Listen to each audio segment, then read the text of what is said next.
Yo, yo, yo, what is going on? RoK Familia? Had to make sure I remember what game I'm playing these days.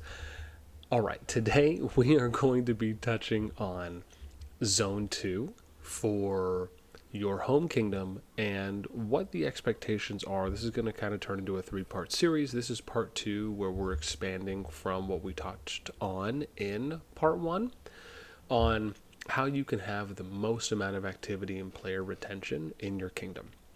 So for zone 2 that we're going to be focusing on today, right? Zone 1, the TLDR, we left off on having 3 to 4 alliances that we recommended for each of the zone 1 provinces to give you the best start and the reasons why we explained in that video. Now, before we do officially really get into zone 2 stuff, as always, if you enjoy the content, make sure you sub, like, ring the notification bell, and if you want to join and be a part of our conversation, hit the Discord app. You can find that in the description and pin comment down below.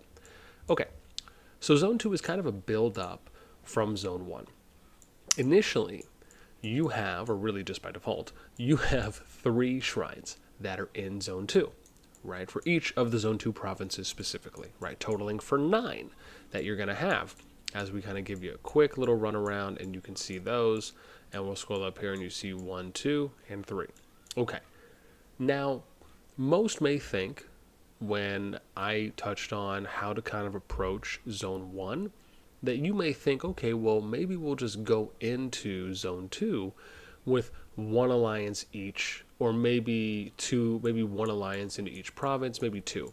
I'm actually a little bit more in favor of having 1 alliance capture 1 shrine apiece. So this means that you would ideally want to try and have 9 alliances going into zone 2 with you, so you can split them up into thirds, right? So an example is you might do something like this. You might go down here or down there, and then you come over here. You might do something like this, or like this, right? So you can kind of split the territories up as evenly as you can into thirds. And what you're really doing, and this is going to be broken up into a couple parts. So the first part of here is that you are assigning, as we said, 1 shrine per each alliance, giving you 3 alliances in each of the provinces in zone 2 to give you the at least bare minimum amount of alliances, right? Because you have to think, if you're going anywhere from 2 to 4 alliances in zone 1, and then you're going to have to take less as far as ones that are going to get specific objectives, right? You have a bunch of objectives that are in zone 1, but you don't have as many that are in zone 2. So it kind of makes sense that you would lower this amount.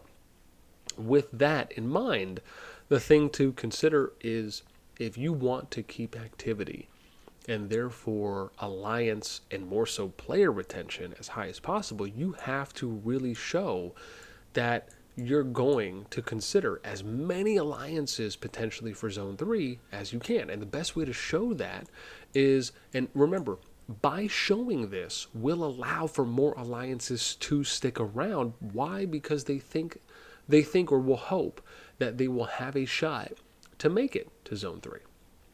Rather than, if you limit the amount, you have to understand, if you have 2 to 4 alliances and you're multiplying that by 6, right? You're going from 12 to 24 alliances potentially that you would have had in zone 1. And then you're going to whittle that down, arguably anywhere from 1 to 3 minimum. That means 3 to 9 alliances across zone 2 as a whole. That's an extremely big cutting, right? Or kind of skimming of the fat, if you will, that you'd have to make from zone 1 to zone 3. Remember, most alliances want to try and make it as deep as they can in the kingdom. So the moment that you are cutting off arguably a half to 2/3, even arguably maybe 3/4 of the amount of overall active alliances, what you're basically telling them is, thanks for playing with us in zone 1, but you can kick rocks. And most of those alliances that are unable to make it into zone 2, what do? Well, some of them will merge, right, to try and make it into zone 2. Maybe some players will leave to go. Others will stop playing and they'll re-roll. Maybe others just stop playing altogether because it's their first experience playing Kingdom Builders and they're not really feeling too good about what they're seeing, right, and how their day-to-day life is going. That would be a topic for another time. So from here, going with a minimum approach of having 1 alliance per zone 2 shrine gives you 9 alliances at minimum for a conservative number that you can take into zone 2 with you Therefore, when you look at what that upper cap could be, right, at 150, gosh, I have to do a little quick math here, but now you're looking at anywhere around 1350, 1,350 players, right, that you could be bringing in with you. Not, and again, the alliances are not going to be at 150 cap, but if you're just looking at what the maximum could be, right, if they are staying there in zone 2, down the road for what you could have at minimum before you filter again going into zone 3, depending on how much you do from there. Oh, cool. Never mind. You guys are going to be able to see my lady in this next video. It's so dope. I'm surprised. See, so I'm talking about. I'm going to keep this in because it probably will get a lot of views because that is literally what I'm dealing with on a daily basis. That's okay. We're on lunch, so she can't say anything. I love her so much. Outside of that, what I will say is that now moving past zone 2, she kills me.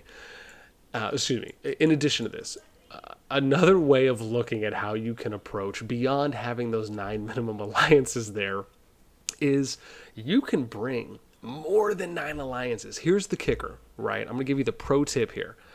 You can take one alliance in for each of the shrines here in zone 2, but then what you can do is you can allow for other alliances to come in, and an easy way to give them space and territory is that the way that you can build going towards zone 3, right? Because if you think about zone 2, right, you got 3 gates here going in. If you look at another zone 2, you got 3 gates going in.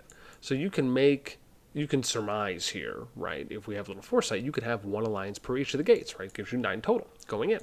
So from here, then what you can do is you can actually have alliances, other alliances built in after you get the majority of your players into zone 2, and you can swap the gate. So you let them capture the gate, and then you let them build on the perimeter, right? So they'll build along the perimeter initially because that doesn't really impact. Most of the time, you're going to be building out to the shrine and then to the gate, right? You allow for them to come out and kind of build along or off the perimeter.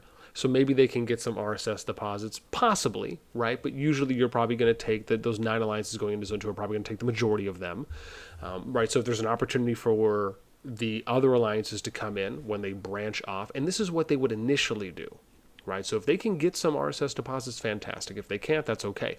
The important part is allowing for more people to build and go deeper in the kingdom, which gives them the motivation and, if anything, the desire to keep playing, right? Because they feel like, you know what, wow, we're still getting chances to build.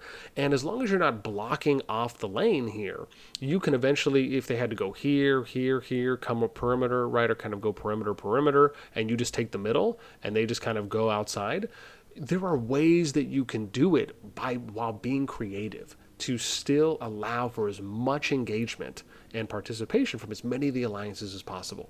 So this is just something to keep in mind when you are thinking about how to plan out zone 2, how you can keep the most amount of active alliances active, and therefore the most amount of retained players in the kingdom for as long as possible.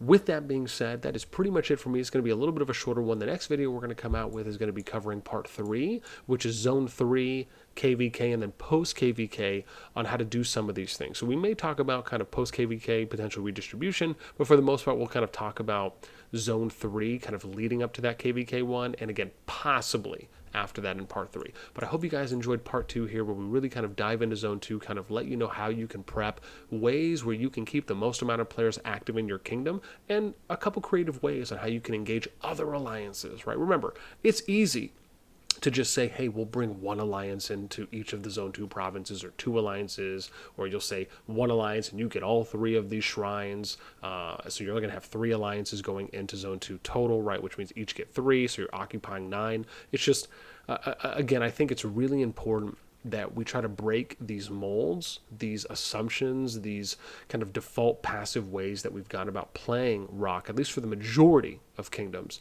for thinking that there's only some ways to go about doing it, when really, in my opinion, kingdom builders and RoK specifically have really only started grazing the surface when it comes to things like kingdom management and good practices to allow for the most amount of sustainability for a long period of time. And those are a lot of things that you're probably going to be hearing from me on my channel when it comes to how we cover the game, outside of other kind of updates, event updates, and things like that. I really like to focus on these areas because I think talking about player psychology, kingdom management, pretty much what I really feel to be the other like 90% of content that is just not covered right now, why I really feel it is so important to talk about, because it also allows for us to set what I consider to be realistic expectations coming in when we play these games, because they are so much deeper and so much more complex than I think the average player really gives them credit for. The average player probably comes in thinking, oh well, hey, this is just a war progressing game, it's a city builder, and it is so much deeper than that. Which is one of the most fascinating things that I love about this genre and these specific games in general. Okay, that is it for me. I would love to know what you guys think, right? Do you agree? Do you disagree? Why or why not? Have you seen, how did it play out for you activity-wise in a kingdom where maybe you guys only had one alliance going into each of the Zone 2 provinces, capping all the shrines? Did you have two alliances go in, three? I'd love to hear what your experience was and what you noticed happened going into Zone 3 and even later than that on do you think it did more of a kind of net positive or a net negative for you on player activity and retention in your kingdom? So let me know anything and everything in those comments down below. That's it for me. Until next time, I'll catch you later.